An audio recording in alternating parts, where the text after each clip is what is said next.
At 10, a giant step towards justice for hundreds of innocent people caught up in the post office scandal. Their convictions for theft and false accounting will be overturned. There's to be an emergency law by the end of the year allowing victims to receive compensation and rebuild their lives. It would give us pension security. So we're old and decrepit enough. We'll be hearing from others whose reputations were destroyed and analyse how the new law might work. Also tonight. After yesterday's dramatic storming of Ecuador's TV station, we're on the ground as the president says the country is at war with ruthless drug gangs. The storm, which has turned Ecuador from one of the safest nations in Latin America to one of the most violent, has been brewing for years. The house cut off by last week's floods. We speak to the owner to see how his homemade flood defences held up. And the sperm whales that organised themselves into clans with distinctive cultures and even dialects. On BBC London, still fighting for compensation, the son of an Acton postmaster says the Horizon Post Office scandal has left his father a broken man.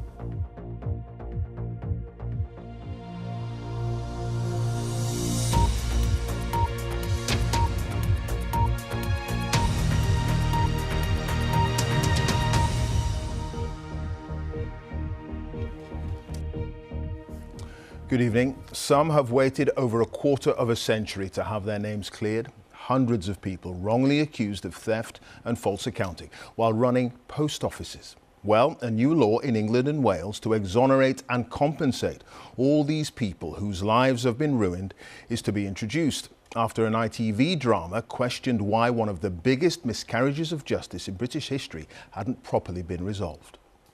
Downing Street says it will also work with Scotland and Northern Ireland to ensure victims wrongly accused in those nations are also cleared. Scotland's First Minister says he agrees with the law change.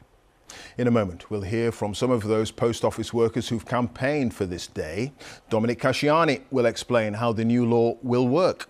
And Simon Jack will look at the questions that remain for the company Fujitsu, responsible for the post office's IT system. But first, Chris is here with me. Quite a day. Quite a day indeed. The wheels of justice, as you were just saying, have been creaking at a glacial rate for ages, and then suddenly they are whizzing around after a drama series. And we're seeing something near unprecedented, not just politically, but constitutionally. The government deciding that it's going to interfere in the independent decisions of the courts. And why? Because this ITV drama somehow managed to capture something in its casting, in its execution, and in its timing, which captured the public mood and finally, as far as the campaigners see it, seized the attention of government.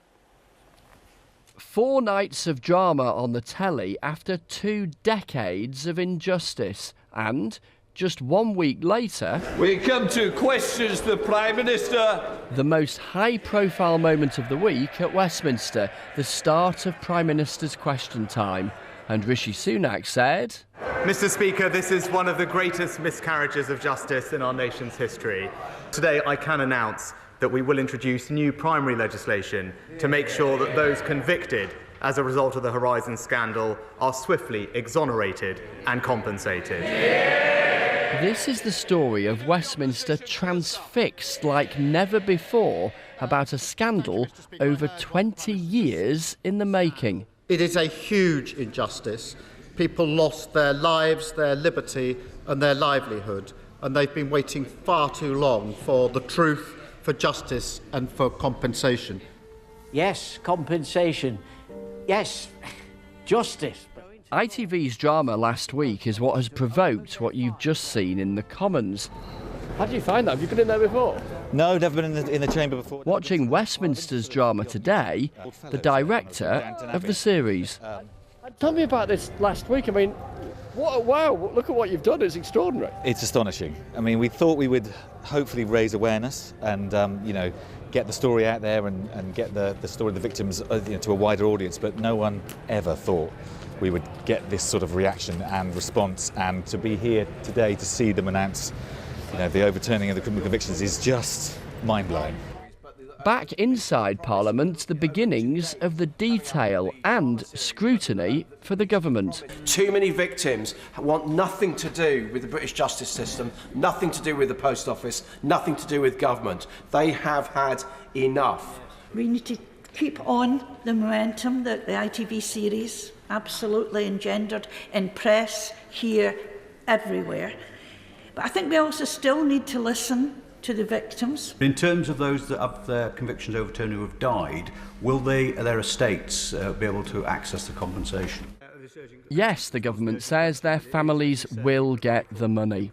Ministers acknowledge today's decision has big consequences, including the prospect some people who are actually guilty are now paid more than £500,000. But they believe it's the right call. We have been faced with a dilemma: either accept the present problem of many people carrying the unjustified slur of conviction, or accept that an unknown number of people who have genuinely stolen from their post office will be exonerated or perhaps even compensated. Constitutionally, politically, practically, financially, this is a big moment. For the victims, the prospect after so long: justice, repayment, clarity. Chris Mason, BBC News, Westminster. Well, 983 sub-postmasters and mistresses were found guilty of offences including false accounting, theft and fraud over a 15-year period based on incorrect evidence from a faulty computer system. Only 95 of those convictions have so far been overturned by the courts. Coletta Smith has spent the day with some of those whose lives were wrongly turned upside down as they awaited the Prime Minister's announcement. Thrust together again, 9 sub-postmasters whose lives echo each other but have all lived a very personal trauma, sharing their real-life stories with the nation. It wrecked my life, my family's life. I was totally a recluse. The barrister said to me, if you plead not guilty, you're probably going to go to prison. I first met Janet nearly 3 years ago in her garden in Hull.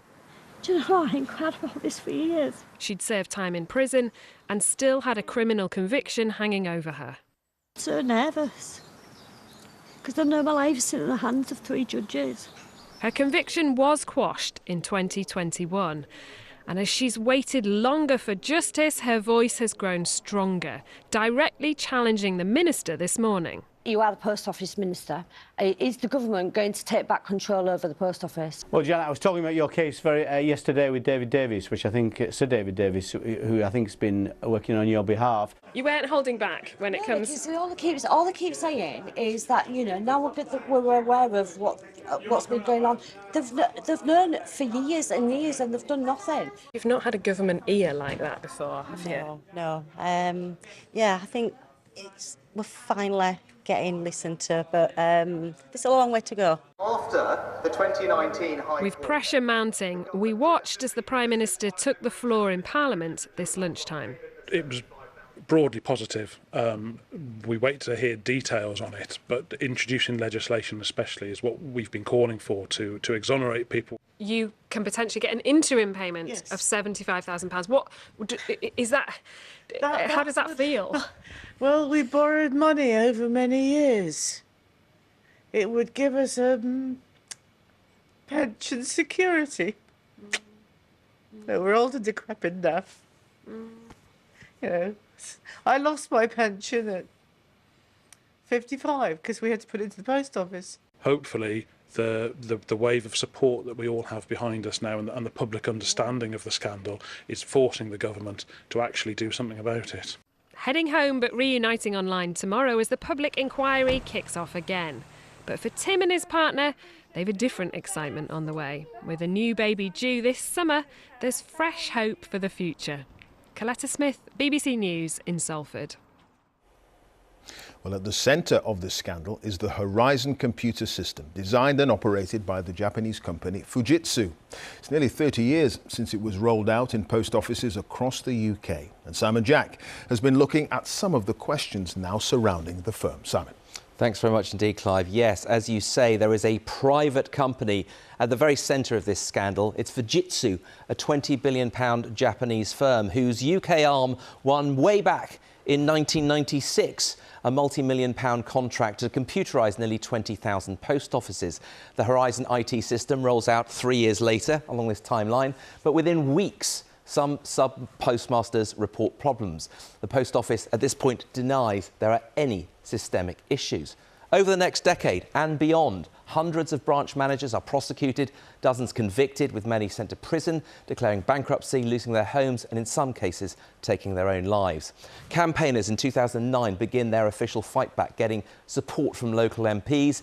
And in 2013, pressure grows and an independent firm is appointed and paid for by the Post Office to review the software. It finds defects but insists the system is largely robust. Again, the Post Office states there are no wide-scale problems with our computer system.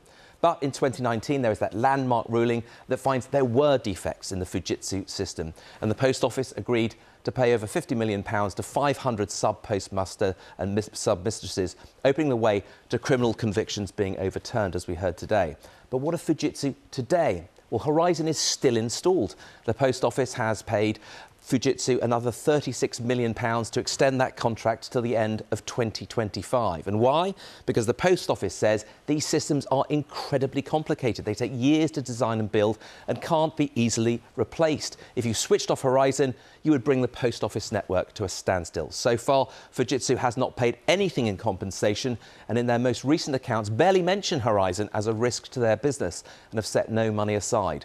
Despite this nearly 30-year fiasco, in the last 10 years, the government has awarded Fujitsu 191 contracts worth more than £6.5 billion, including projects for HMRC, the Ministry of Defence and the Home Office. In 2022, the government did remove Fujitsu from its preferred list of suppliers, but the firm is still able to win government contracts through the normal procurement process. Fujitsu executives are due before this inquiry early next week. Clive. OK. Simon, thank you. Simon Jack there. If I can turn to you, Dominic Casciani, here with me.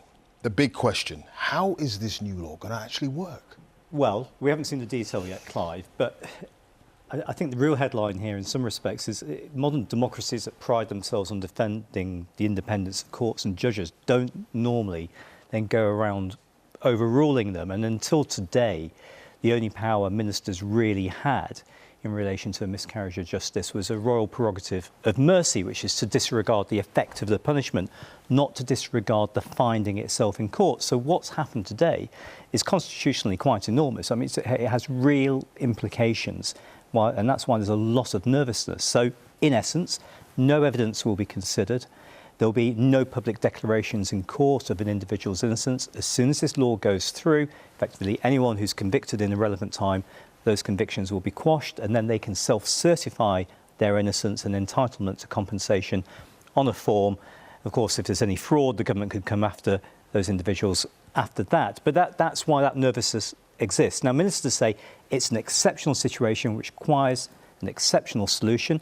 Some critics say, well, that's because of cuts in the courts. There's just not enough resources to push these cases through the course of appeal. There are other unintended consequences as well, Clive. An unknown number of genuinely guilty people will be exonerated under this blanket plan. There is also a question tonight, I've heard this from miscarriage campaigners, that this creates a two-tier system where some people, in this case the Post Office victims, will get their compensation far more quickly than other people wrongly convicted.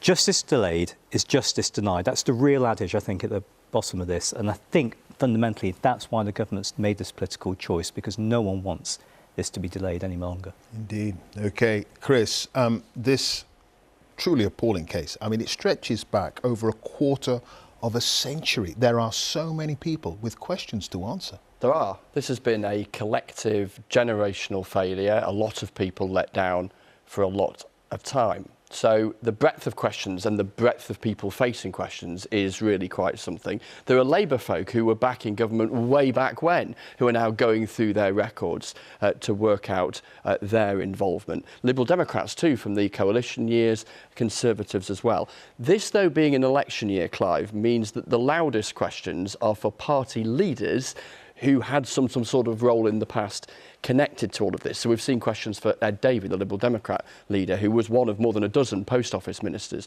during this period. And people have also pondered the Labour leader Keir Starmer's role as Director of Public Prosecutions for England and Wales. Now, the vast majority of cases in this instance were private prosecutions, but some were looked at by the Crown Prosecution Service, around about a dozen. 3 of them during Keir Starmer's time. He says they never reached his desk. It's also pointed out that during his time leading the Crown Prosecution Service, there were 4 million cases in total. But plenty of questions, yes, for plenty of people, and plenty more to come. Indeed. OK. Chris Mason, Dominic Casciani, many thanks. And for more on all of this, you can catch up on Panorama's investigation into the Post Office scandal. That's tonight at 10:40 on BBC One, and it's right now available on iPlayer. To South America now, and the unprecedented violence on the streets of Ecuador, with the president declaring the country is in a state of war with ruthless drug gangs. Armed groups linked to drug cartels have launched a wave of bomb attacks, with more than 130 prison officers being held hostage by inmates in a number of jails. The violence began after a notorious drug lord escaped prison. Tourists are being warned to stay indoors until further notice, with all but essential travel discouraged. Yesterday, masked gunmen raided a TV station during a live broadcast in the city of Guayaquil. And Will Grant, our correspondent, is there live for us now. Will. Clive, Guayaquil today is a city in shock. Few residents here could believe the extreme gang violence that was unleashed. Murders, bomb attacks, prison officers taken hostages, all of it unprecedented in the history of this port city, but also unprecedented in the history of Ecuador. Viewers in Ecuador watched in disbelief as masked and armed gang members entered a state TV channel and held staff hostage, all of it televised live. They shot one of our cameramen in the leg, broke the arm of another one. They were shooting bullets inside the studio. The police were called and came in minutes. The gang was soon arrested and the hostages released, but the TV station ambush was just part of the descent into chaos. Panic as gunmen stormed Guayaquil University. Explosions around the country, schools and businesses shut down, and widespread rioting inside Ecuador's prisons.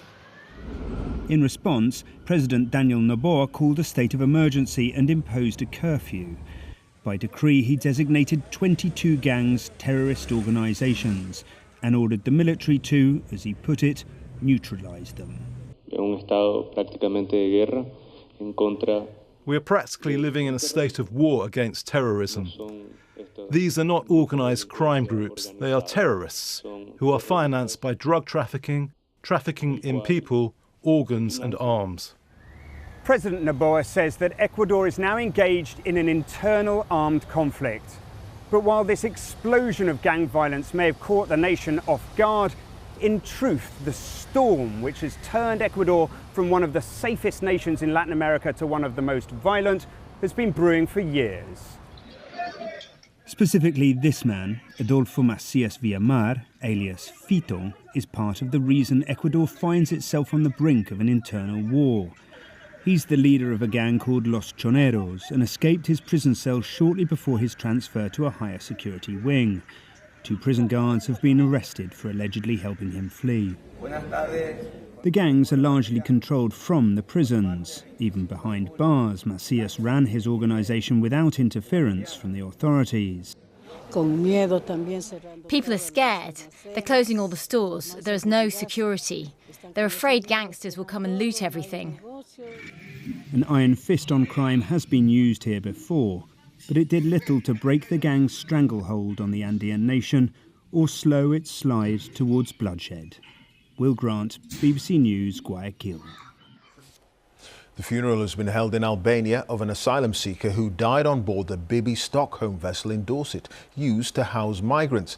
He's believed to have taken his own life. The BBC has been speaking exclusively to his roommate on the moored ship, who says he fears others will harm themselves if living conditions don't improve. Yusuf Dean Kagbo has been speaking to Dan Johnson. This is the end of a journey made originally in hope by a young man who left Albania seeking the safety of asylum but ended his own life. Leonard was 27. He was treated very badly, his aunt says. Like an animal, he told us. We will suffer until we know the truth. Then I started knock. Hello, my friend, are you okay? Are you okay? He's still there. And for the first time, we've heard from the man sharing Leonard's cabin. He's very quiet person. He likes to be by himself. So he's sitting alone with his phone, playing with. So you didn't think he was struggling? First, when I moved there, I didn't see any sign of that in him. Yusuf was the last person to see him alive. When they opened the door, they met him sitting on the shower like this. But the shower was off. He was wearing his trousers and his clothes. But at that time, they told me to step outside immediately. Yeah, because usually when these things happen... And he says many others are struggling on the vessel and sharing their concerns. The stress and anxiety in this barge plus poor quality of food. This barge feels like a prison. That place is not okay for them. They said if every day their stress is increasing, it's getting worse. So they will decide to even kill themselves because they don't have any hope for their life. The barge is intended as a cheaper alternative to hotels, housing up to 500 men. The Home Office told us it takes the welfare of those in its care very seriously and that any concerns are swiftly addressed. It also highlighted the migrant help phone line available 24/7 for anyone in need. This family wants answers and action, which may come from Leonard's inquest later this year. Dan Johnson, BBC News. The biggest attack yet by Yemen's Houthi rebels on international shipping in the Red Sea has been repelled by British and US naval forces. The Iranian-backed group launched at least 21 drones and missiles overnight. The Houthis say they'll continue their attacks until Israel allows full supplies of humanitarian aid into Gaza. Well, Jonathan Beale, our defence correspondent, is here. So, Jonathan, are we moving ever closer to US and UK attacks on Houthi positions in Yemen itself? I think the short answer is yes. This was the 26th attack of this kind by Houthi rebels, and they don't appear just to be targeting merchant ships anymore, but also Western warships. Now, last night was the biggest so far. So, American warships and aircraft and a British destroyer shot down 18 drones, 3 Houthi missiles. 7 of those drones were shot down by the warship, you can see behind me, HMS Diamond, using their Sea Viper missiles. Each of those missiles costs more than £1 million, so considerably more, of the cost of the drones that Yemen is using. Remember, earlier this month, the US, the UK, 12 nations in all, issued an ultimatum to the Houthis. Stop this, or there will be consequences. The consequences, defence sources say, could be strikes on Houthi targets inside Yemen. Now, today, when the Defence Secretary, Grant Shapps, was asked about that, the likelihood of it, his answer was ominously, watch this space. Ultimately, it's going to be a US decision. They've got the military hardware, the aircraft carrier there, and they are worried about escalation. What would be the impact of Houthi backers, Iran, namely? So there are concerns, but, you can only issue so many warnings. Indeed. OK, Jonathan, thank you. Jonathan Beale. There have been angry scenes in the US Congress after President Biden's son, Hunter, unexpectedly turned up at a hearing deciding whether he should be charged with contempt. He's refused to comply with a subpoena to give testimony to a Republican-led committee investigating whether his father profited from his son's business dealings. The evidence may be used at a future impeachment trial. Sarah Smith has more from Washington. Mr. Biden, you plan on testifying today, sir? This surprise appearance was very much about being seen, not heard. Hunter Biden insists he will testify, but only if the committee let him do it in public. Hunter Biden's willful refusal to comply with the committee's subpoenas is a criminal act. It constitutes contempt of Congress and warrants referral to the appropriate United States Attorney's Office for prosecution as prescribed by the law. Deliberately sitting front and centre, Hunter Biden enraged the Republicans who want to hold him in contempt. My first question is, who bribed Hunter Biden to be here today? That's my first question. Second question, you are the epitome of white privilege, coming into the Oversight Committee, spitting in our face, ignoring a congressional subpoena to be deposed. What are you afraid of? You have no balls. Who wants to hear from Hunter right now, today? Anyone? Come on. Who wants to hear from Hunter? Let's just question him now, argued Democrats, who enthusiastically joined the belligerent grandstanding. Excuse me, Hunter. Apparently you're afraid of my words. Hunter leaving the hearing infuriated some members even more than its dramatic arrival. I think it's clear and obvious for everyone watching this hearing today that Hunter Biden is terrified of strong, conservative Republican women. His real fear, says the president's son, is that any testimony given behind closed doors would be selectively leaked by political opponents of his father. The Republican chairs today, then, are commandeering an unprecedented resolution to hold someone in contempt who has offered to publicly answer all their proper questions. The question there is, what are they afraid of? Leaving, Hunter said as little as possible, satisfied he had made his point just by turning up. Now, the reason you're seeing all this dramatic political theatre is, of course, because we are now in a presidential election year. And on that, there is some other news tonight. We are expecting that one of the contenders for the Republican Party's presidential nomination will drop out of the race this evening. Chris Christie, who is the former governor of New Jersey, was the most vocal critic of Donald Trump who was in this race. He said he was running just to try and stop Donald Trump. But, of course, the more people who are running against Donald Trump, the more that splits the anti-Trump vote within the Republican Party, so it actually gives the former president a better chance. So Chris Christie was under pressure to drop out, so some of his supporters might support some of the candidates who've got a better chance, and it looks as though that's what he's going to do tonight. OK, Sarah, thank you. Sarah Smith there on Capitol Hill in Washington. Now, a week after widespread flooding across large parts of England and Wales, the clean-up continues for many. Now the waters are receding. Phil Mackey has been back to see some of those who were caught up in the floods. Remember this? Nick Lupton's house, surrounded by floods and defended by the wall he built.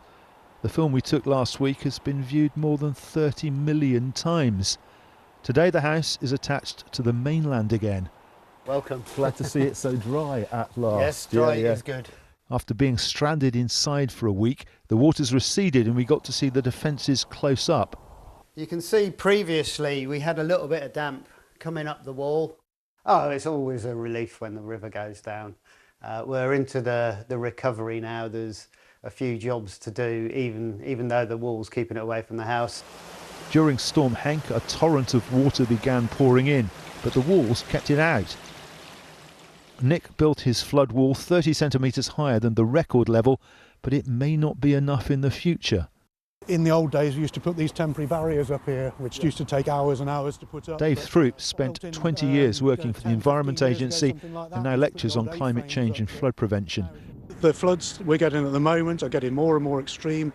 We've been within half a metre to a metre of the top of all of the flood defences now, so it's only going to take that one big event and then we're going to see significant overtopping of all these flood defences.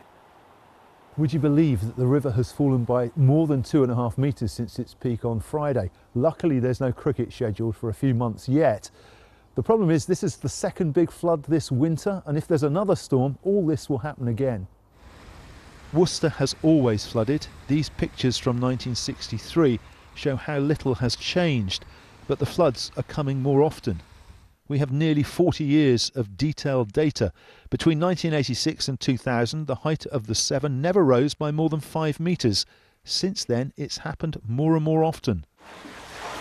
Not everyone has flood defences. They just have to do what they can. This was Ian last week. Now, of course, we can open the door. And this is him now. We survive. It's just getting more and more effort.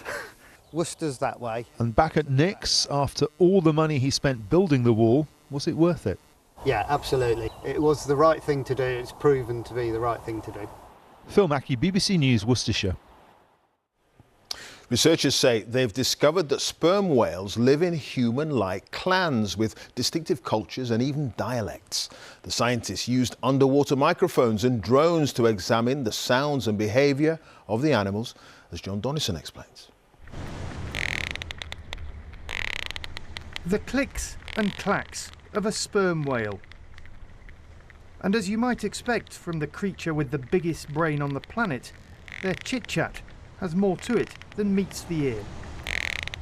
This latest research, published in the Royal Society Open Science Journal, found there are at least 7 separate clans of sperm whales in the Pacific Ocean, each with its own distinct culture and vocal dialect. Well, the sperm whales sound very simple. They're patterns of clicks, a bit like Morse code. The 2 clans we discovered this on, one sounds click, click, click, click, and the other sounds click, click, click, click. The study also showed the whales use their distinct dialects to communicate and make democratic, consensual decisions about where to go. One example saw them take an hour and a half to decide whether or not to make a 90-degree turn in what the researchers called a slow and messy process. John Donnison, BBC News. Fascinating. Now, Chris has all the weather news. Hi there. Hi Clive. Well, today we've all been underneath the same area of high pressure, but the amount of cloud we've seen from place to place has varied a lot. Here in East Scotland and North East England, the cloud's been thick enough to bring damp weather and patches of drizzle, but it wasn't like that everywhere. We saw some sunshine East Anglia, Southern England, South Midlands, and it wasn't too bad as well for West Scotland. So, it looked completely different with clear blue sunny skies in many of these areas. Overnight tonight, the cloud continues to come in off the North Sea, and we continue to see a few spots of drizzle, East Scotland, eastern areas of England too. Where we keep all of this cloud is going to be a frost-free night, with the frost more limited really to parts of western Scotland, parts of East Anglia, maybe South Wales and southern counties of England. So for these areas, could be 1 or 2 icy stretches first thing tomorrow morning. Otherwise, it's another pretty cloudy day coming up for these eastern areas. An odd spit of morning drizzle, but I think the cloud overall is going to be a bit thinner tomorrow, and that should mean that any drizzle fades away into the afternoon. Will all become dry, but the cloud sheet does drift a bit further southwards, moving across East Anglia, threatening South East England. Best of the sunshine, probably parts of western Scotland and South West England through the afternoon. Friday, well, still a lot of dry weather, high pressure still hanging on, but this time probably the best of the breaks in the cloud for Scotland, Northern Ireland, the northwest of both England and Wales. Cloudier across the south. Temperatures give or take around about 6 degrees Celsius. And, well, we've got more of this kind of weather really into the weekend. A lot of quiet weather with sunny spells, staying on the cold side. But then into next week, it gets cold enough to see some snow. That's the latest, Clive. All right, Chris, thank you. Chris Fawkes there. That's it. Now, time to join our colleagues for all the news where you are. Have a very good night.